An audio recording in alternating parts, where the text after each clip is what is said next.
अस्सलाम वालेकुम। मेरा नाम करम अख्तर है। मैं सराइकी वुमेन एसोसिएशन की चेयरपर्सन नामे को हूँ थोड़ी देर पहले तकरीबन आधा घंटा पहले मैं कोई इतला आई है फ़ोन की तरह जो है कपड़े मसेब दी बच्ची कि बंगले ते कम करें दी बेचारी कम करें दी तो उन्हें जरे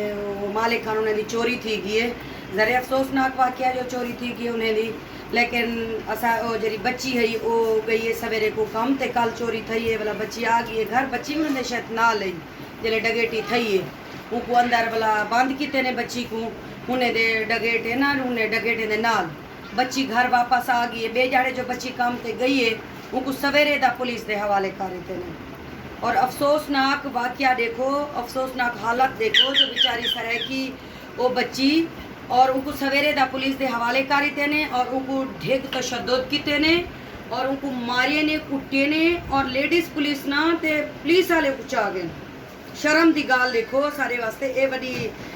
हिंदी गाल है, हैरत दी गाल है जो देखो उनको चा गए मतलब कोई इतला करने नहीं थी उन्हें घर वाले को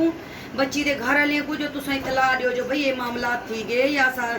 तफ्शीश वास्ते को गिधी वेंदे या कोई गाल है कोई रबता का नहीं था। रात को बच्ची जी बच्ची है उनका शोहर है कम तो हूँ रबता किते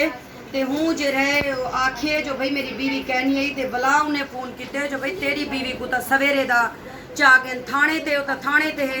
बच्ची बेचारी प्यासी ते ओडू भुखी ते ओडू त्रीही असारे नाल देखो मेरे भिरावो मेरिया भेणी मेरा वीडियो बनाने का मकसद है जो सारे नाल देखो ए जुल्म है कितनी सारे धीरी भेणी की इज्जत लुटी नहीं पिए कितनी नाहक उन्हें नाल ए ना इंसाफी थी नहीं पिए वो बेचारे आमदन अपने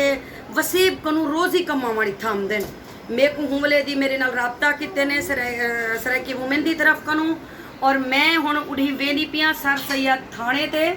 और वन ते मैं मजीद पता करेंदी जो क्या सूरत हाल है ते क्या गाल है ते मेरी सारी भेण भिरावें को गुजारिश है जो मेहरबानी करो टाइम कढो ते तुसा लाजमी सर सैयद थाने ते शरीक थी वो मैं खुद आप ही उड़ी वेंदी पिया और तुसा लाजमी आओ ताकि ही मामले का पता चले जो देखो ठीक है उन्हें दी डगेटी लगी है उन्हें दी चोरी थी अफसोसनाक वाक़या है बंदा पूछताछ भी करे दे सदेंदा भी है लेकिन ए जी जो बच्ची नालों को इतनी तशद्दुद रखे किते ने इतनी को मारिए ने कुटिए ने इतना वड्डा जुल्म है अदा मेरा भिरा मेरी गुजारिश है तुसा कनू जो तुसा आओ सारे ए हुण एक मुठ थीवण दा टाइम है एक मुठ थीवूं मैं कुछ मेरे नाल तंजीम दियां भेणी असां वेंदियां पैसे उथी मैं सर सैयद थाने ते वेंदी पईयां